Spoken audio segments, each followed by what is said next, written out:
오늘 국회에서는 제주항공 참사 관련 부처들의 현안 보고가 있었습니다. 허술한 조류 관리, 위험한 방위각 시설 등 참사를 예견할 수 있었던 정황들이 추가로 드러났는데요. 정부는 전국의 공항 안전시설을 대대적으로 손보기로 했습니다. 주현정 기자입니다.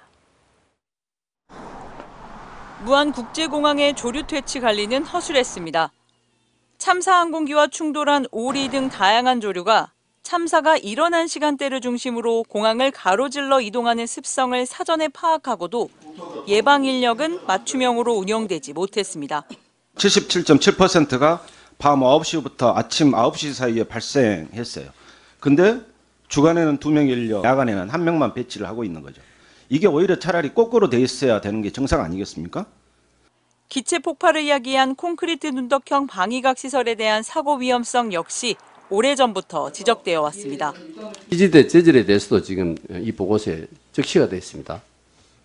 프렌치 빌리티가 반드시 포함이 되어야 된다고 되어 있어요. 2차례 넘게 콘크리트 눈덕에 대한 개량 필요성이 제시가 되어 있어요.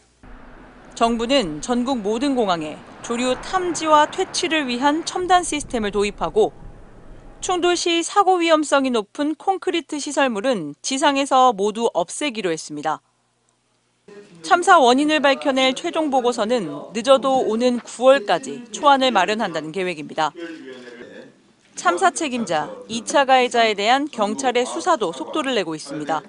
전남경찰청 수사본부는 제주항공 대표 등 2명을 출국 금지 조치하고 관제, 정비 등 관련자 20여 명에 대한 조사를 벌이고 있습니다.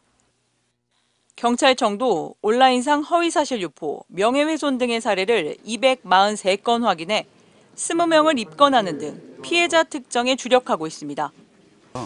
현재는 한 20명 검거했지만 특정한 것까지 하면 38명, 총 58명을 현재 수사하고 있다고 보시면 되고요. 나머지 137건도 수사 중인데. 국회에 출석한 유가족들은 참사 원인 조사 직접 참여와 엄중한 책임자 처벌을 재차 촉구했습니다. 조사 과정에서 피해자들의 입장을 대변할 수 있는 조사위원회의 구성, 조사 참여, 일정 단계 조사 결과 공유는 반드시 필요합니다.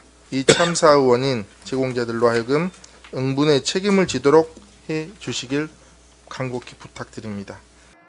한편 정부는 오는 15일 참사 희생자 49제를 비롯해 유가족 협의회 법인 설립과 지속적인 심리치료, 생활 지원을 이어가기로 했습니다. MBC 뉴스 주현정입니다. 언제 어디서나 내 손 안의 뉴스. 광주 MBC 뉴스 유튜브 구독으로 함께하세요.